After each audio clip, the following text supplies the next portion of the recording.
बोला क्वेश्चन 2 जी।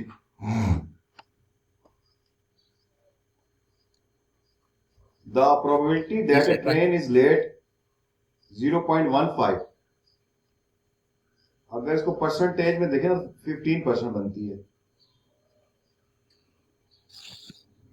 15% प्रोबेबिलिटी है लेट होने की। Write down the probability the train is not late.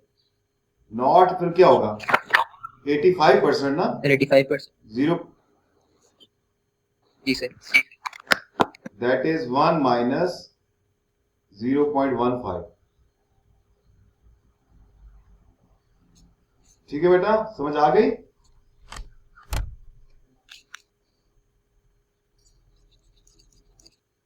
Ji sorry, paper जो करना हमने पेपर करना है अक्टूबर नवंबर 21, ये वाला करना है। ओके, तो क्वेश्चन नंबर 2 इज जी, ये इसका क्वेश्चन नंबर 2 है। Hank flies from Los Angeles to Shanghai.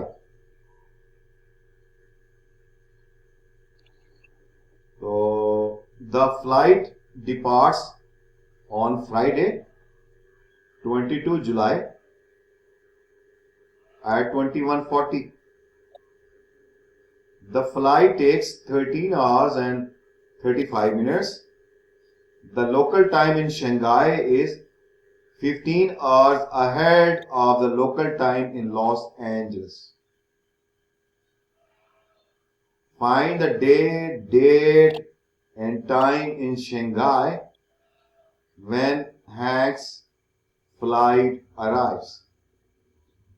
अच्छा, अब इसमें दो कंट्री हैं। शंघाई चाइना का है और लॉस एंजलिस यूएसए का है। अब हमने जो कैलकुलेशन करनी है ना, वो किसी एक क्लॉक पे करनी है। आइदर लॉस एंजलिस पे कर लें या फिर शंघाई पे कर लें। अब देखें, ये जो टाइम दिया हुआ है, ये किसका? इज इट लॉस एंजलिस और शंघाई? Los Angeles. ये लॉस एंजलिस का टाइम है, यूएसए का। तो हम यूं करते हैं, सारी कैलकुलेशन यूएसए पे कर लेते हैं, एंड में जाकर ना उसको चाइना में कन्वर्ट करते हैं। ठीक है? तो ठीक। अब इसको देखें जी।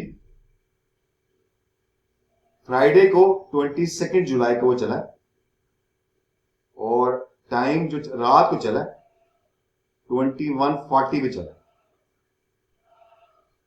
अब 13 आवर्स 35 मिनट की फ्लाइट है, इसमें ये टाइम ऐड करना है।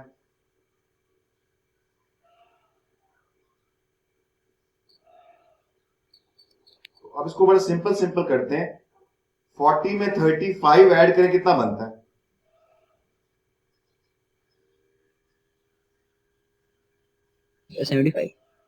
देखिए ना, इसमें 20 मिनट्स ऐड कर दें तो ये 22 बन जाएगा। Is it? Am I right? ठीक है ना? ओके, ठीक है। 20 मिनट्स यहां से निकाल दें तो पीछे कितने रह जाते हैं? 15 मिनट्स। अच्छा, अब इसमें 15 मिनट ऐड कर दें तो 22 बन जाएगा। ये भी निकल गया। अब इसमें 13 आवर्स ऐड कर दें तो देखें, अगर इसमें मैं 2 आवर्स ऐड कर दूं, प्लस 2 आवर्स ऐड कर दूं, ये बनेगा 24:15। M I right? और ये 11, यहां पर 11 आवर्स रह जाएंगे। एम आई राइट बेटा? यहां से समझ आ रही बात आपको? 22:15 क्यों है? देखिए ना, ये यहां तक समझ आ गई थी आपको? इधर से पहले ये मैंने 35 मिनट जब ऐड किए ना तो 22:15 बन गया।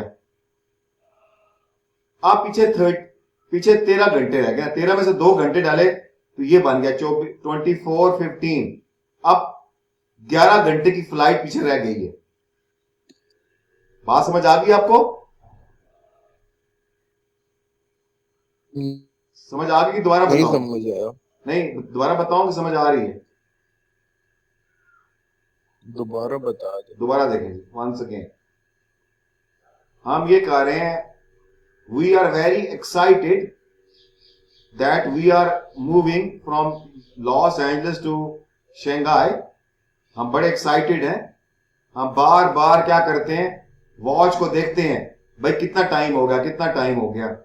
तो और नहीं, और सफर में कितना टाइम रह गया, कितना टाइम रह गया, और घड़ी पे कितना टाइम हो गया। देखें जी, फ्राइडे को, ये फ्राइडे है और जुलाई 22, तो 21:40 पे फ्लाइट स्टार्ट हो गई है। आप देखिए, पहले इसमें ना हम क्या करेंगे, ये 35 मिनट्स ऐड कर देंगे। तो जब 35 मिनट गुजर जाएंगे, हमने कहा यार देखो कितना टाइम हो गया, 30, हम कहते, उन्होंने कहा 35 मिनट्स हो गए भाई। तो हमारी वॉच में कितना टाइम है, 22:15 हो गए हैं। यहां तक बात समझ आ गई आपको? ठीक है, यहां तक ओके हो गया? सही है। आप कितने घंटे की फ्लाइट रह गई है? 35 मिनट की फ्लाइट गुजर चुकी है और टाइम 22:15 हो गया है। अब 13 आवर्स की फ्लाइट रह गई है। इस 13 में से आपने 2 घंटे और ट्रेवल कर दी है। जब 2 घंटे और ट्रेवल कर लेंगे तो टाइम क्या हो जाएगा, 24:15 टाइम हो जाएगा और ट्रेवल टाइम 11 आवर का रह जाएगा। ये बात तो समझ आ गई है? ठीक है। और आप देखें, अब आधी रात हो गई है, आधी रात हो गई है। 24 के ऊपर जो क्लॉक होती है वो 00 हो जाती है। ठीक है, तो एक्चुअल में ये टाइम 24:15, इसको हम लिखेंगे 00:15। और अब क्या दिन है, अब सैटरडे हो गया है, सैटरडे, जुलाई 23। ओके बेटा? ठीक है। अब इसमें 11 घंटे, आप पीछे 11 घंटे इसमें ऐड कर दो, तो सुबह 11 बज जाएंगे। तो 11 बज के मॉर्निंग में 11:15 में पहुंच जाएगा। और दिन क्या होगा, सैटरडे,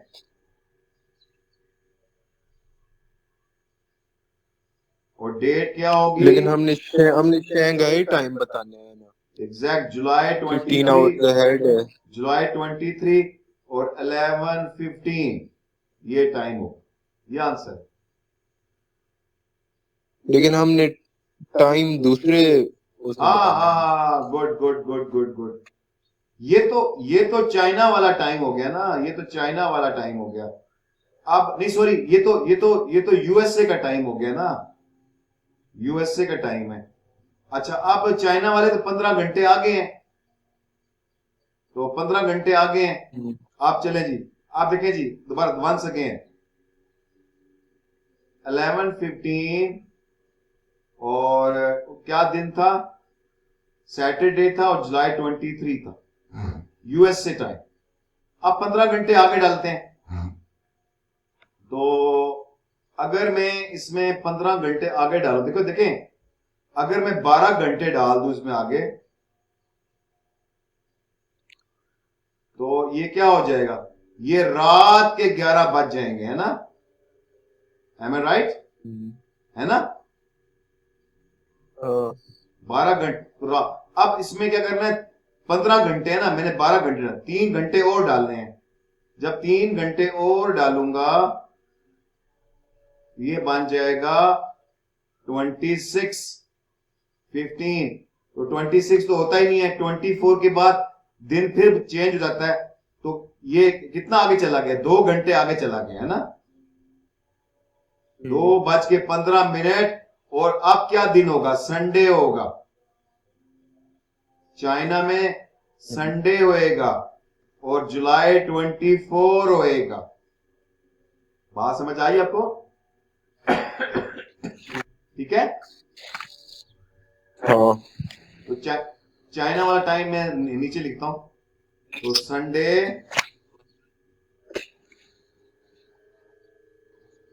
जुलाई 24 और टाइम होगा रात को 2:15। ले जी, ये टाइम है चाइना में। चेक करें आंसर को। यही है। तो बड़ा it was very fantastic question. Time का बड़ा फैंटास्टिक क्वेश्चन पूछा उसने और अच्छी खासी कैलकुलेशंस हमसे करवाई हैं इसने। तो बड़ा आपने टैक्टफुल तरीके से इस क्वेश्चन को हैंडल करना है। इसके 3 नंबर थे। ये इसका बी पार्ट है। बी पार्ट कर लिए। चलो गुड हो गया। नेक्स्ट बताएं फिर। ठीक है। स्केल ड्राइंग, जो स्केल मैं ड्राइंग सिलेबस चेक कर लूं। हाँ स्केल ड्राइंग कर लेते हैं, ठीक है। तो ऐसे क्वेश्चंस 23 में भी आते रहे हैं, लेकिन जैसे इधर आया हुआ है ऐसे तो नहीं आए जो खुद बनाना हो मैप। हाँ लेकिन ये देखिए 20 एंड ऑनवर्ड जो कुछ है आप हम करेंगे, ठीक है। ठीक है। द स्केल ड्राइंग, अब ये स्केल ड्राइंग है। स्केल का मतलब है एक्चुअल ड्राइंग है। अगर इसके ऊपर कोई लेंथ 5 सेंटीमीटर है तो एक्चुअल में 5 सेंटीमीटर होगी, ठीक है। ठीक है। The scale drawing shows the position of 2 towns P and Q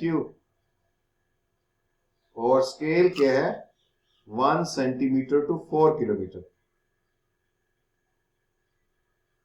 ये स्केल है। तो पहला क्वेश्चन क्या है, find the actual distance between town P and Q। Actual में कितना डिस्टेंस है। अब आपने पकड़ना है रूलर, इसका डिस्टेंस मेजर करना है।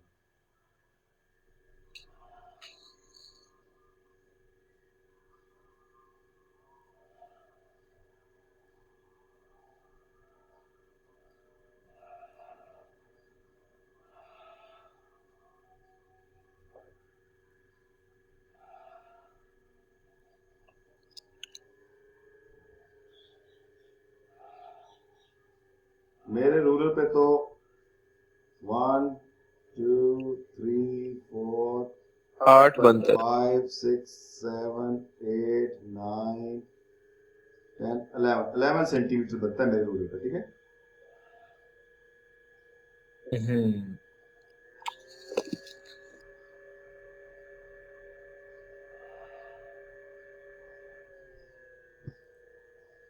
लेकिन ये शायद 11 सेंटीमीटर ना हो। उसकी पता क्या रीजन है इसकी। देखिए ना, देखिए मैंने क्या किया, मैंने कॉपी पेस्ट किया, देखिए मैंने कॉपी पेस्ट किया ना, फिर मैंने कॉपी पेस्ट करके उसको जूम किया है। तो वो जो मेरा स्केल है वो और जो कैम्ब्रिज का पेपर है, दोनों का स्केल डिफरेंट हो गया ना, ठीक है। मैंने 8 कर दें। अब चलें जितना भी है, अब इसको कैसे करेंगे, ये इसका 11, तो हम लिखेंगे भाई 1 सेंटीमीटर 4 किलोमीटर के इक्वल है। तो 11 सेंटीमीटर कितना होगा, क्रॉस मल्टीप्लाई, तो 44 किलोमीटर हो जाएगा, ठीक है। मेरे पास 44 किलोमीटर है, अगर 8 है तो 32 हो जाएगा, ठीक है। ओके बेटा, सही है। इसे उसमें देखिए आंसर में क्या लिखा हुआ है, 32.8 लिखा हुआ है, लेकिन लिखा हुआ है 8 और 8.4 के दरमियान। हाँ 8 पॉइंट, बिल्कुल ठीक। चले कोई बात नहीं, हमने कर लिया। तो अच्छा, अब क्या नेक्स्ट क्वेश्चन क्या है, measure the bearing of town Q from P। अच्छा ये जो अगर आप पेज को जूम करते हैं ना तो लेंथ, जो आपका लेंथ का स्केल है वो चेंज होता है, लेकिन एंगल चेंज नहीं होता। पेपर को छोटा बड़ा करने से एंगल में चेंज नहीं आएगा। तो जो मेरा बेरिंग आएगा वो सेम आएगा, जो क्वेश्चन आंसर में होगा बेरिंग से सेम आएगा। तो क्या निकालना है? Bearing of Q from P, P से निकालना है क्यू का, ठीक है। तो अब आपने, ओहो मेरे पास तो डी है ही कोई नहीं, मेरे पास नहीं, मेरे पास है ना, ये देखें, एक मिनट। धीरज जी ऐसा क्वेश्चन तो वाकई में नहीं आता, 2023 2022 में भी नहीं आया। बस चले, कोई बात नहीं, कर लें, कोई बात, ठीक है। देखिए मेरा एंगल ना 26 आ रहा है, मेरे पास 26 एंगल आ रहा है, ठीक है। तो इसका मतलब 65, हाँ 65 है। ये देखें, ये एंगल 26 है, आंसर 65 है ना। उसने क्या बोला? Bearing of Q from P, P से बताना है ना। ये एंगल 26 हो ही नहीं सकता, इसे देखें तो सही। क्यों 26 क्यों नहीं हो सकता?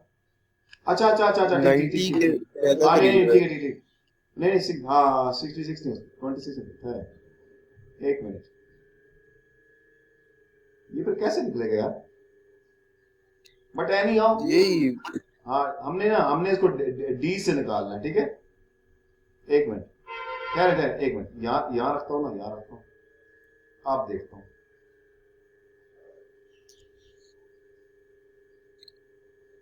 ये 26, 90 से 26, तो 90 में से 26 माइनस करें जरा।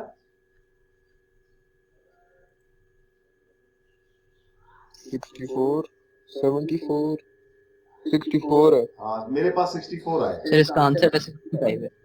मेरा 65 है आंसर। बस 60, मेरे पास 64 है। आप चेक करेंगे तो 60, तो मेरे पास जो 64 आया, तो ये बेरिंग है, ठीक है। ठीक है। और बेरिंग में ना तीन डिजिट्स होते हैं, ये पीछे जीरो भी लगा दे, ठीक है। ठीक है। आप कहता है कि town x is 28 kilometre from town P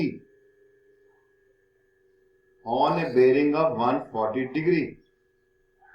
On the scale drawing, mark the position of town X. तो जो टाउन X है वो टाउन P से 140 बेरिंग पे है, 140 बेरिंग। तो अब 140 कैसे बनेगा? 64 तो ये 64 तो आ गया ना, इसको थोड़ा तो 140 में से 64 माइनस करें, कितना बनता है बेटा? हैं? सर 76। तो 76 और घुमाना पड़ेगा इसको।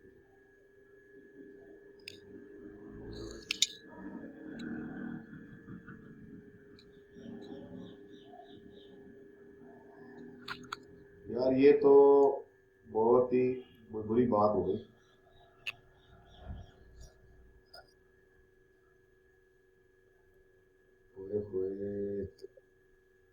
ये कैसे होगा? चलो देखते हैं जरा।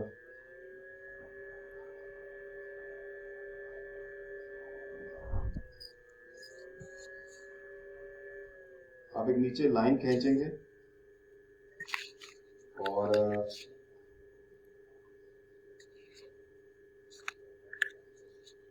देखें जी, ये 76 हो जाएगा, ये हो जाएगा, ये बेरिंग होगा 76 नहीं, कितना बेरिंग है उसका? 140, ये हो जाएगा 140। सर और कितना डिस्टेंस है उसका? 28 किलोमीटर। आप निकाल लें 28, स्केल क्या है? 1 सेंटीमीटर 4 किलोमीटर और 28 kilometre how many centimetre? Cross multiply, 28/4, 6 centimetre. तो आपने 6 सेंटीमीटर की लाइन लगानी है यहां से। अब मेरे पास जगह नहीं है तो इधर आपका एक्स आ जाएगा, ठीक है बेटा?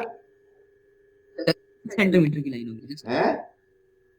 7 सेंटीमीटर की लाइन होगी। हाँ, 7 सेंटीमीटर, 7 सेंटीमीटर की लाइन लगानी है और इस जगह पर कहीं आपका एक्स आ जाएगा, ठीक है बेटा? ठीक है। और सर एक क्वेश्चन, खैर एक मिनट, बस यही, हाँ यही करना था ना, बस ठीक है। हाँ पूछे क्वेश्चन। सर ये जो टाउन एक्स जो हम लगाएंगे सर, इसमें फिर ये नॉर्थ वाला एरो बनाएंगे इसके साथ? नॉर्थ वाला एरो नहीं, नॉर्थ वाला एरो की जरूरत नहीं है। अगर वो बेरिंग पूछेगा तो फिर लगाएंगे, अदरवाइज नहीं। लगा दें तो कोई बात नहीं है, बट जरूरत नहीं है, ठीक है? Okay sir. ठीक है। लगा दें तो कोई बात नहीं, वैसे उसकी जरूरत नहीं है, क्योंकि आगे हम बेरिंग उसको यूज नहीं कर रहे ना बेरिंग के अंदर। जब यूज करेंगे तो लगाएंगे, वैसे लगा दें तो कोई बुरी बात नहीं, ठीक है? ले जी, क्वेश्चन नंबर ये भी होगा तो 5 मार्क्स का क्वेश्चन था ये। सर जैसे मुझे आंसर का पता चल गया लेकिन वर्किंग नहीं आ रही सर। अच्छा देखिए जरा, ए रेगुलर पॉलीगॉन, रेगुलर क्या होती है? Sir all sides equal. नहीं, साइड्स नहीं, साइड्स भी इक्वल हैं, एंगल्स भी इक्वल हैं। देखें, ये जो है ना स्क्वायर, स्क्वायर रेगुलर क्वाड्रिलेटरल है स्क्वायर, इसकी सारी साइडें इक्वल हैं और सारे एंगल 90-90 हैं। लेकिन जो रोम्बस होती है उसकी सारी साइडें इक्वल होती हैं, एंगल इक्वल नहीं होते। तो रोम्बस जो है वो रेगुलर नहीं है, it's not regular, it is regular, okay? Right sir. तो रेगुलर का मीनिंग होता है एंगल्स भी इक्वल हैं और साइड्स भी इक्वल हैं। अच्छा, जो रेगुलर फिगर होती है उसकी लाइन ऑफ सिमेट्री और रोटेशनल सिमेट्री सेम इक्वल होती हैं। जितनी साइडें होती हैं ना उतनी ही लाइन ऑफ सिमेट्री होती हैं। आप स्क्वायर की 4 लाइन ऑफ सिमेट्री हैं, स्क्वायर की 4 रोटेशनल सिमेट्री भी हैं, उतनी ही रोटेशनल सिमेट्री भी। अच्छा, अब कहता है कि एक पॉलीगॉन है, रेगुलर है, इंटीरियर एंगल ये है। अच्छा देखें, हमेशा याद रखें, कोई भी पॉलीगॉन हो, सपोज ये पॉलीगॉन है, ये इसका इंटीरियर एंगल है सपोज 174, तो अगर 180 में से माइनस करें तो ये इसका एक्सटीरियर एंगल आ जाएगा, विच इज 6, ओके? है ना? जी सर।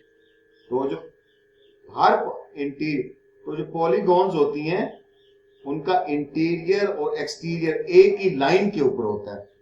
अगर आपको इंटीरियर पता चल जाए, 180 से माइनस करें तो एक्सटीरियर पता चल जाएगा। एक्सटीरियर से हमें ना, एक्सटीरियर का जो मेथड है वो बहुत इजी है। जो भी पॉलीगॉन है उनके एक्सटीरियर एंगल का सम 360 होता है। सारी पॉलीगॉन के एक्सटीरियर एंगल का सम 360 होता है।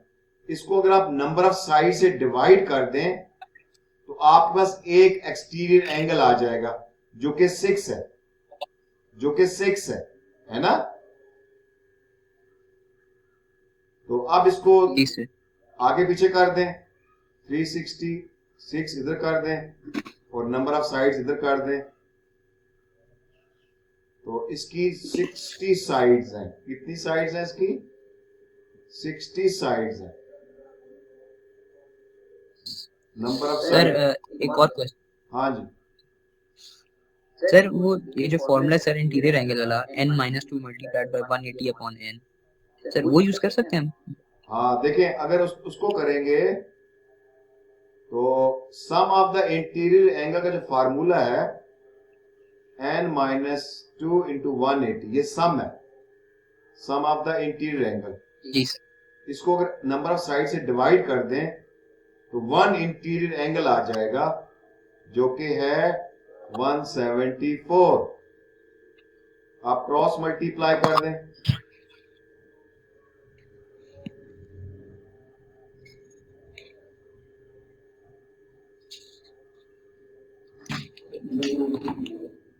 इसको इधर ले आए,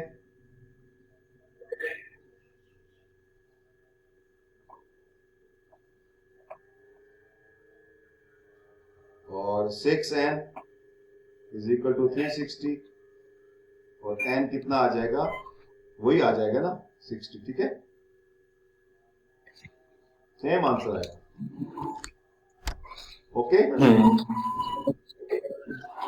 तो आपने नोट किया कि एक्सटीरियर वाली जो अप्रोच है वो बहुत शॉर्ट है, ठीक है। ठीक है। G12 क्वेश्चन जी, कहता है कि चाहे invest some money, by the end of the first year the value of the investment has decreased by 35%, decrease कर गई जी उसकी।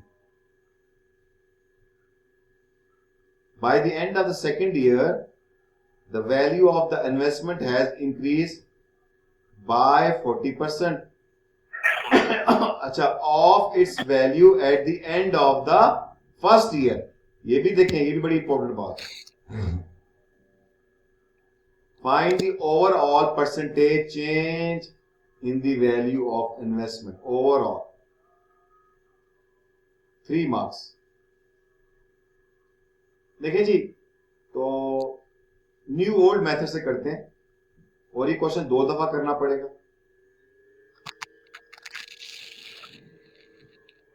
तो पहले साल क्या हुआ, उसकी इन्वेस्टमेंट हमें पता ही नहीं कितनी है ना, नहीं पता ना। तो आप कोई सपोज करना है खुद ही कि कर ले, कितने कितने 100 ले लें। 100 कर देते हैं, 100 ही ले लें। $100 है, और अब जो उसकी नई है हमें नहीं पता कितनी है। ओल्ड की जो बेस होती है वो 100% होती है, और जो न्यू है वो 35% कम हो गई है, तो 65% हो जाएगी। 65। जी सर। आप क्रॉस मल्टीप्लाई कर दें इसको,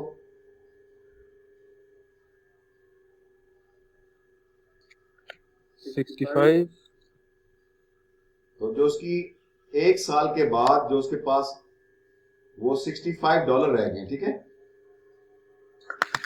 डॉलर। आप दोबारा कर दें इसको न्यू ओल्ड से, इसके ऊपर ही कर दें, ऊपर ही कर दें इसके, तो ऊपर आप देखें, आप जो आपका नहीं, बल्कि चलें दोबारा कर देते हैं न्यू ओल्ड।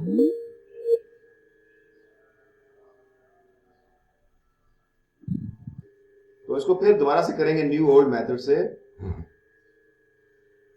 अब हमारे पास जो अमाउंट है वो $65 हो गई है, ओल्ड 65 है और न्यू हमें नहीं पता। ओल्ड की परसेंटेज 100% है और न्यू जो है वो 140% हो गई है, ठीक है, इंक्रीज कर गई है ना, ठीक है। आप क्रॉस मल्टीप्लाई करेंगे,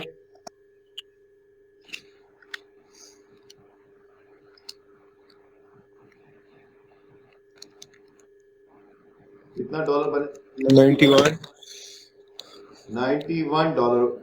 अब उसके पास $91 है, अभी भी कम है, $100 थे उसके पास, अभी भी कम है। अच्छा चलें, अब हमारे पास $91 आ गए जी। आप देखेंगे कि ओवरऑल परसेंटेज चेंज, तो शुरू में स्टार्ट में उसके पास 100 थे, आप कितने हैं, 91 है, तो कितने कम हो गए, $9 कम है ना, 9/100 into 100, तो 9% जो चेंज 9% की चेंज आई है, ठीक है, बल्कि माइनस। अगर हम डिक्रीज बाय 9% लिख ले सर, तो फिर सही होगा आंसर। क्या चीज सर, अगर हम डिक्रीज बाय 9% लिख दें। नहीं, उसने उसने बस पूछा परसेंटेज चेंज पूछा है, तो देखिए उसको आंसर देखिए क्या लिखा हुआ है, -9% है कि जस्ट 9% है। सर उसने मार्किंग स्कीम में माइनस वाला साइन ब्रैकेट में लगाया हुआ है। हाँ बस ठीक है, ब्रैकेट में लगा दें -9%, ठीक है, यहां लिख देंगे डिक्रीज बाय 9%, ठीक है, ओके, डिक्रीज, ये जैसे नहीं लिखा हुआ डिक्रीज्ड बाय, डिक्रीज के साथ बाय भी आता है, ये लिख दें या नेगेटिव लगा दें ताकि इसे क्लियर पता चले ना ये डिक्रीज हुआ है। तो 9% उसकी डिक्रीज हुई है इन्वेस्टमेंट। नेक्स्ट क्वेश्चन बताएं जी। क्वेश्चन 15। जी sir, question 15। So this is question number 15. The diagram shows three shapes. Three shapes.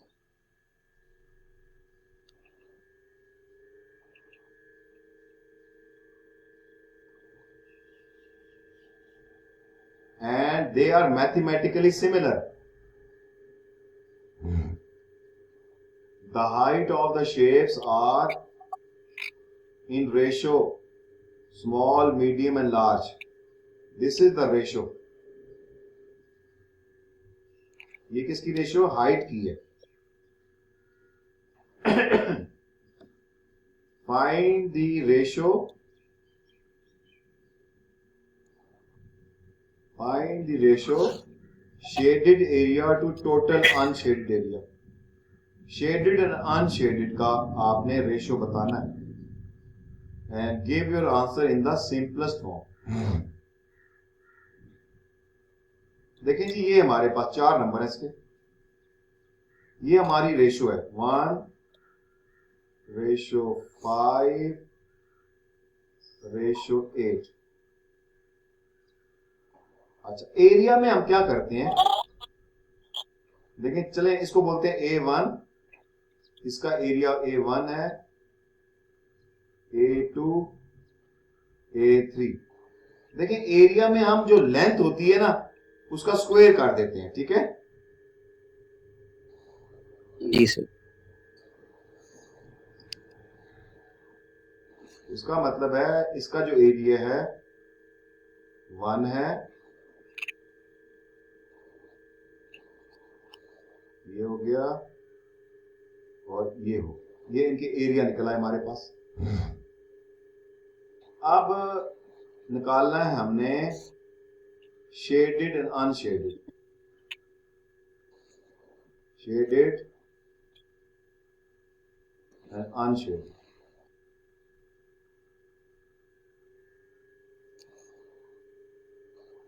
तो शेडेड कौन है जी? शेडेड जो है बीच वाला है, तो 25 इधर आ जाएगा और अनशेडेड बाकी दोनों है, तो उनको ऐड करते हैं 65 इधर आ जाएगा। अब ये किस में 5 के टेबल में दोनों जाते हैं और 13 हमारा प्राइम नंबर है, आगे ये आगे नहीं जाएगा। 5:13 है बेटा, चेक करें जरा। सर एक क्वेश्चन है मेरे से। नहीं पता चेक, आंसर ठीक है सर नहीं सर। अच्छा, आंसर नहीं ठीक सर है। एरिया 2 में सर हम माइनस करेंगे ना एरिया 1। ओ हाँ जी, हाँ जी, हाँ जी, देखें बिल्कुल सही है। देखें, ये जो बड़े वाला है ना उसके अंदर ये दोनों का एरिया भी आ जाएगा, ठीक है। बड़े वाले में ये दोनों का भी आएगा ना। अच्छा, पहले एक मिनट ठहरे, हाँ ये मैं ख्याल नहीं किया। और ये जो शेडेड वाला है, शेडेड वाले में ये छोटा भी आ जाएगा, है ना, ठीक है। शेडेड वाले में ये छोटा भी आएगा, तो छोटा एक मिनट ना, यूं कर लेते हैं ठहरे। तो शेडेड में से ये छोटे वाला माइनस करना है, ये वाला माइनस करना है। इसका एरिया 1 है, 25 में से 1, ये 24 होएगा, ठीक है बेटा। इधर 24 आएगा।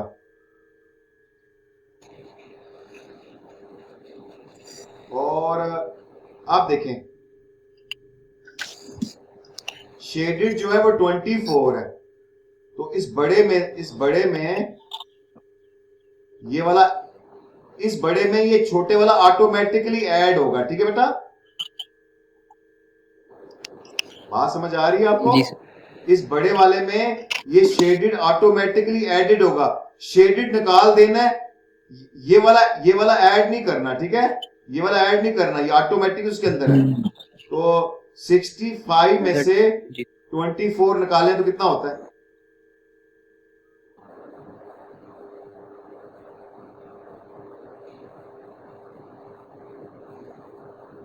31 है ना? Am I right? 41 41 के 31?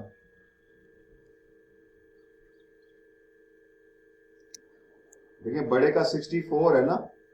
64 में से नहीं, 64 में से सर 64 में से 24 माइनस कर 24 निकालना है ना? ठीक है।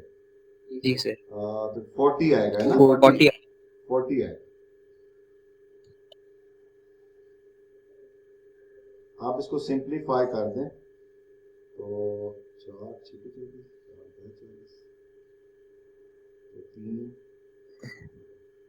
24 3:5 आएगा। हाँ ठीक है। जी सर ये आंसर है। ओ बड़ा वैसे वैसे ये ट्रिकी क्वेश्चन है, हाँ बड़ा ही जबरदस्त क्वेश्चन दिया है, बंदे का दिमाग थोड़ा सा हिल गया।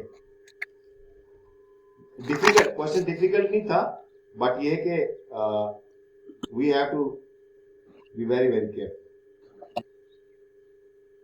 नहीं जी ये वाला क्वेश्चन होगा। और नेक्स्ट बताएं जी। क्वेश्चन नंबर 16 देखें, ये सीक्वेंसेस का क्वेश्चन आ गया। Find the nth term of each sequence. हाँ अब ये नीचे ना फ्रैक्शन बनी हुई है, तो फ्रैक्शन में ना तो इसका ऊपर वाला, ऊपर का जो है n+1 है, लेकिन जो नीचे मेरे ख्याल से जियोमेट्रिक है, ये पता नहीं। अगर इसका न्यूमरेटर देखें ना, वो तो ये है, वो n+1 है ना। अरिथमेटिक है। देखिए first term, second term, third term, fourth, fifth, जो nth होगी ना वो n+1 होगी। ठीक है, जी सर ऊपर वाले के अंदर ऊपर होगी n+1, ऊपर का n+1। नीचे देखें क्या है जी। नीचे देखें तो 1 है फर्स्ट टर्म, सेकंड 4 है, थर्ड कितनी है? थर्ड 6, तो मल्टीप्लाई बाय 4 हो रहा है ना, मल्टीप्लाई बाय 16 जी 64। हाँ देखें मल्टीप्लाई बाय 4 करें, 16 16 4 जा 64, 64 को करें 4 से हाँ मल्टीप्लाई। 256 ही है। हाँ यही आता है सर। ये ज्योमेट्रिक सीक्वेंस है। ज्योमेट्रिक सीक्वेंस में जो हाँ लेकिन फार्मूला है वो है a1 into r n minus one, n term निकालने का फार्मूला। a1 हमारी फर्स्ट टर्म है, वो 1 है,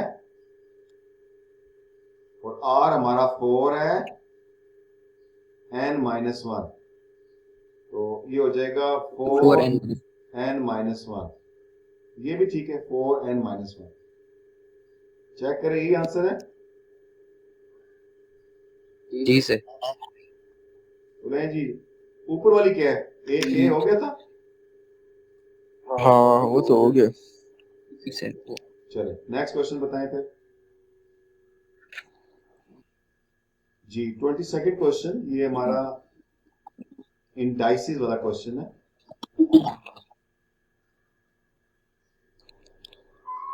तो पहला वाला पार्ट ये भी कर देता हूँ। आप देखें डिवाइड हो रहे हैं, पहला तो हो गया, चले बी मैं पार्ट। काट जी देता सर हूँ। माइनस करेंगे। 2/3 माइनस 8/3, तो बस आप जी सर इसको -2 आंसर आता है। अच्छा अच्छा नीचे दोनों को 3 3 लिखा हुआ, ठीक है। तो 6 -6/3 x-2 बन जाता x है। -2 लिख दें, ये भी ठीक आंसर है। और इसको या नीचे ले 1 आए तो अपॉन x पावर ये भी ठीक आंसर है, दोनों ठीक है। ठीक है, ठीक है। Okay sir. जो मर्जी लिख दें। तो अच्छा, अब ये जो बी पार्ट है ये हमारी इक्वेशन है। देखिए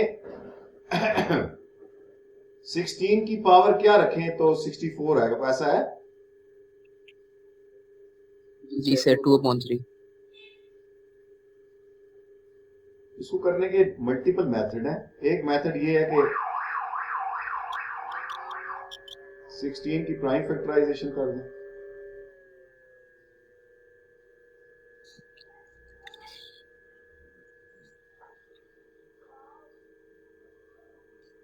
तो ये 2 क्यूब बन जाएगा। 64 की भी कर दें।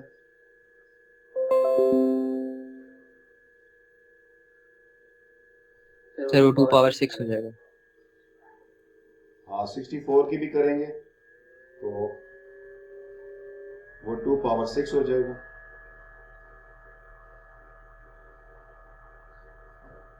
और ये 5 नहीं है, 2 पावर 5। नहीं 2 पावर 6, हाँ ठीक है। ये 2 पावर 3 हो जाएगा। आप 2 यहाँ से कैंसिल, तो 3 जो होगा वो 6। तो फिर 16 फिर क्यूब तो नहीं बनता, 16 के 4 बनता है ना फिर। हाँ 4 बनता है। तो दो, हाँ यहाँ पर एक, यहाँ मैंने मिस्टेक की हुई है ना।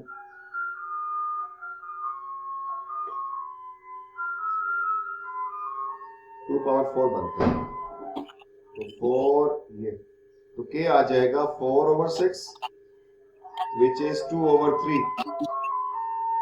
ओके, एक नंबर है। सर एक और क्वेश्चन है सर। वैसे एक नंबर की मैंने वर्किंग सर ज्यादा कर दी है। इसको शॉर्ट में हम यूं कर सकते हैं भाई। ये जी क्या कहते हैं हम? यस सर ये बेस 2 बनाने के लिए हम सर उसके बजाय सर हम 4 बना सकते हैं सर, वो ज्यादा शॉर्ट है। हाँ, इसको यूं भी कर सकते हैं, बिल्कुल ठीक है। ये 4 का स्क्वायर है और ये 4 का क्यूब है, ठीक है। और 4 कैंसर, के आ जाएगा 2/3। ये ज्यादा बेहतर है, ठीक है। इस तरह भी कर सकते हैं। हाँ जो मैंने किया वो तो बिल्कुल ही बच्चों वाला तरीका है। सी पार्ट, वैसे ऐसे क्वेश्चन जो है ना वेरिएंट 1 में ही आते हैं। अच्छा आप देखें, ये 3 की पावर 3 की है और इसको मैं लिख सकता 3 हूँ, एक्स है। इसको मैं लिख सकता हूँ 3 की पावर -2 है ना। लिख सकता हूँ इसको 1/9 को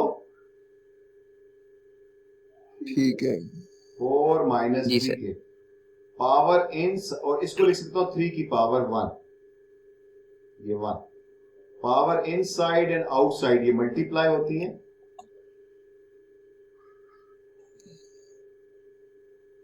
ये -2 मल्टीप्लाई हो जाएगा, -8 माइनस माइनस प्लस 6k, और बेस सेम है, मल्टीप्लाई में पावर्स ऐड हो जाती हैं।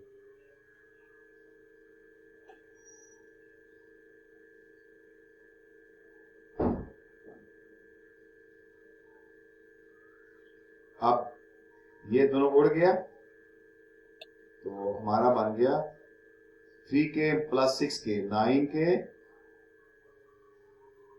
-8 = 1, 9k = 1 + 8 which is 9, k = 9/9 which is 1।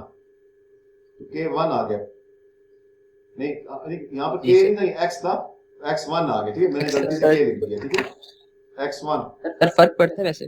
नहीं आपने वो x रखना है ना, वो जब उसने x लिया, ठीक है, वो कहेगा ये तो अंधे हैं, तो हैं, नजर ही नहीं आ रहा इनको।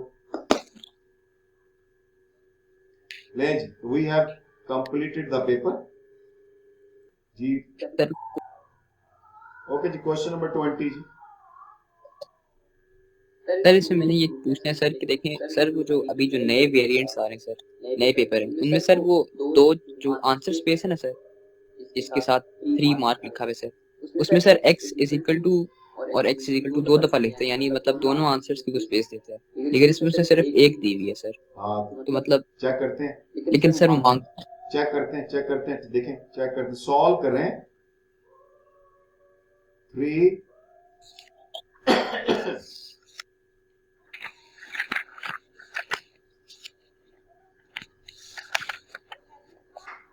लेकिन आंसर तो पीछे फिर भी 2 ही है।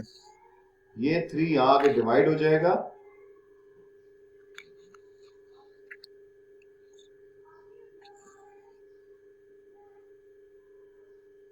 और ये 2 उधर आके माइनस हो जाएगा,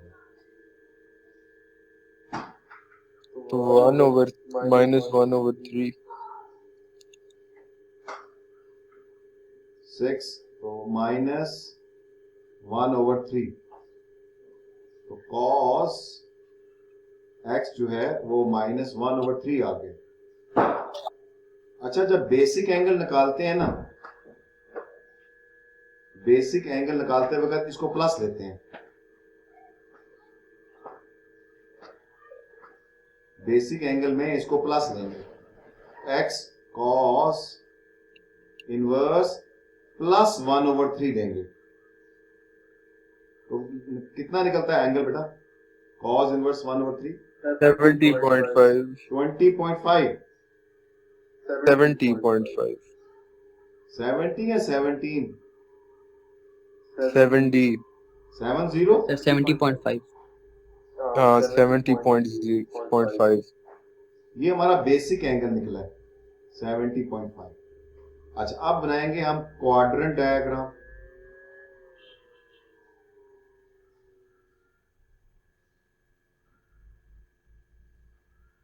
अब हम इसका अब देखेंगे इसका साइन क्या था, वो नेगेटिव था, इसका साइन नेगेटिव था। कॉस नेगेटिव कहां कहां होता है? कॉस पॉजिटिव यहां पॉजिटिव होता है, यहां पॉजिटिव होता है, तो नेगेटिव यहां पर आता है और यहां पर नेगेटिव होता है। ये एंगल 70.5 और ये वाला भी 70.5। यहां तक समझ आ रही सबको बातें बेटा? आप इसका एंगल एंटी क्लॉकवाइज लेंगे, ये वाला एंगल कितना है? 180 में से 70.5 माइनस करें, कितना बनता है?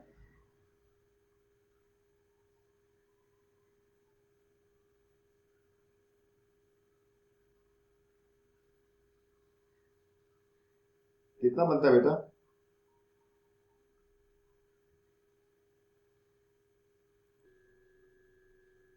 सर 109.5।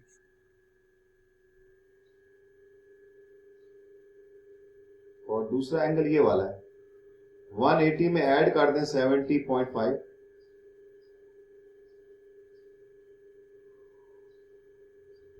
सर 250.5। आवाज स्लो आ रही है। सर 250.5। आवाज आपकी बहुत स्लो आ रही है, सर अब सही आ रही है? अभी भी स्लो है। सर अब सही आ रही है? नहीं, अब तो बिल्कुल ही नहीं आ रही। पास 250.5। 25। जी सर 250.5। आप देखें ये दोनों जो एंगल हैं ये इस डोमेन के अंदर आते हैं। जी सर आते हैं। अगर इसके अंदर आ जाते हैं तो ये दोनों आएंगे, तो अब ये दोनों इसके आंसर्स हैं, यही इसके आंसर है। जी सर। अब इसने यहाँ पर सर स्पेस लेकिन मैं एक ही रखी हुई है बस। सर मैंने जो किया था सर उसमें मैंने -1/3 को ही कोसाइन इन। सर मैं कह रहा था कि मैंने सर 1/3 -1/3 की कोसाइन इनवर्स ली है सर, उसमें सर 109.5 आता है सर उसका आंसर। नहीं, आपकी आवाज मुझे बिल्कुल बहुत स्लो आ रही है। पहले बताएं ये आंसर करेक्ट है? जी सर। अच्छा, आप क्या कह रहे हैं, माइनस क्या कह रहे हैं? सर मैं कह रहा हूँ कि सर आपने जो पॉजिटिव 1/3 को कोसाइन इनवर्स लिया ना सर, अच्छा, यूं करते मैंने हैं नेगेटिव लिए को। आपकी ये जो कल कल इस पे बात करेंगे, आपकी आवाज बिल्कुल नहीं आ रही।